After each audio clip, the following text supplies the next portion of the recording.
Специализирана телевизионна информация.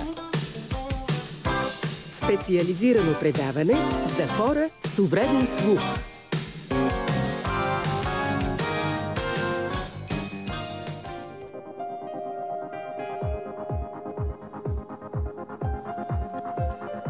Добър ден, уважаеми зрители! От 21 до 24 март Пловдив бе домакин на втория Европейски панаир на социалните предприятия и кооперации на хората с увреждания. В шеста палата на Международния панаир бяха представени стоки и услуги от 87 изложители, в това число социалните предприятия, кооперациите на инвалидите, специализираните предприятия на хората с увреждания, както и на сродни структури от 6 европейски държави. Сред официалните гости на втория Европейски панаир беше заместник-министърът на труда и социалната политика Иванка Шалапатова.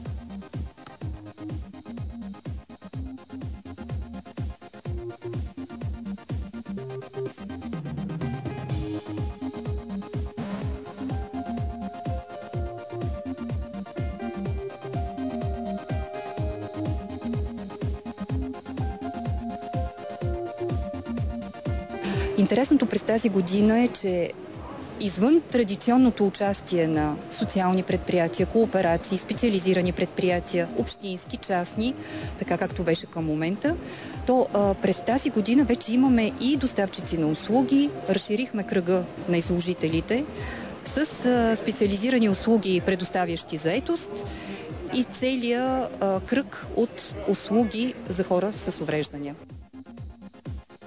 За нас е важно да покажем какво произвеждаме, да покажем, че ни има, да покажем, че въпреки трудностите, особено в намирането на поръчки, хората не се отказват, работят с желание. От тях остава и едно удовлетворение, че те са полезни на обществото като цяло, на себе си също и на семействата си.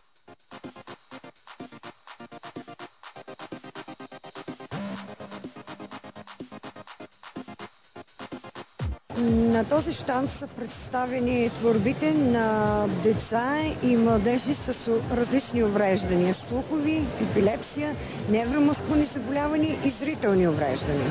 Искаме да покажем, че тези хора и могат, знаят и трябва да им бъде даден шанс. И не бива да бъде само по време на панаира.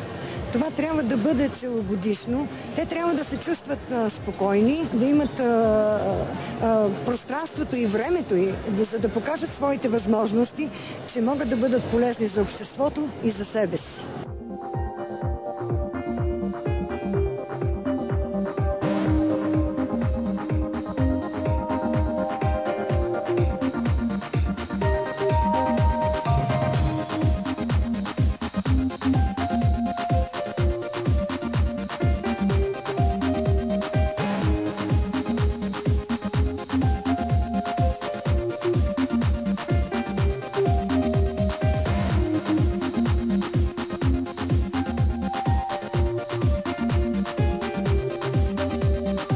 За съжаление, нивото, което се представя тази година Европейската комисия, не е най-желаното.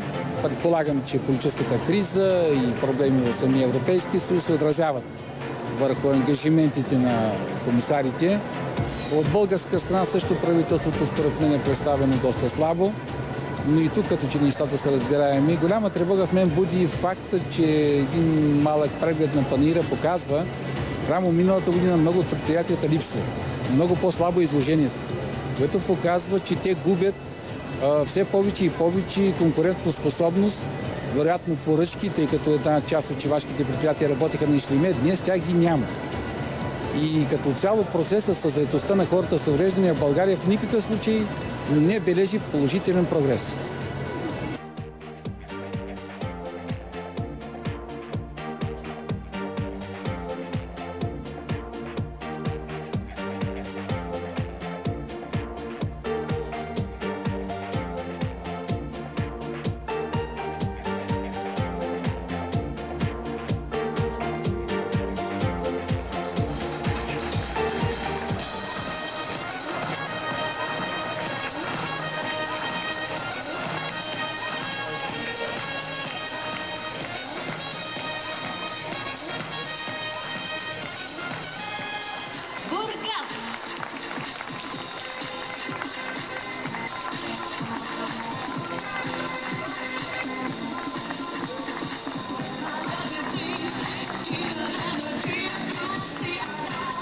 този панаир, за разлика от миналата година, беше разширен като тематика и вече свързва не само предприятия за хора с увреждане, но и обръща внимание на социалното предприемачество като една възможност за икономическо развитие и опора, особено на хората в най-тежко социално положение. И аз се надявам, че особено след форума, който ще се състои малко по-късно, ние ще имаме възможност действително да приложим някои иновативни идеи, които главно се свеждат до това, чрез икономическа подкрепа, ние да разшириме дейността на социалните предприятия, да насърчиме социалното предприемачество, тъй като особено в регионите, където няма ресурс, с подкрепата на фондовете, които ще бъдат факт за периода 2014-2020 година, ще може да се развие цял един сектор, който да даде препитание и хляб на много хора.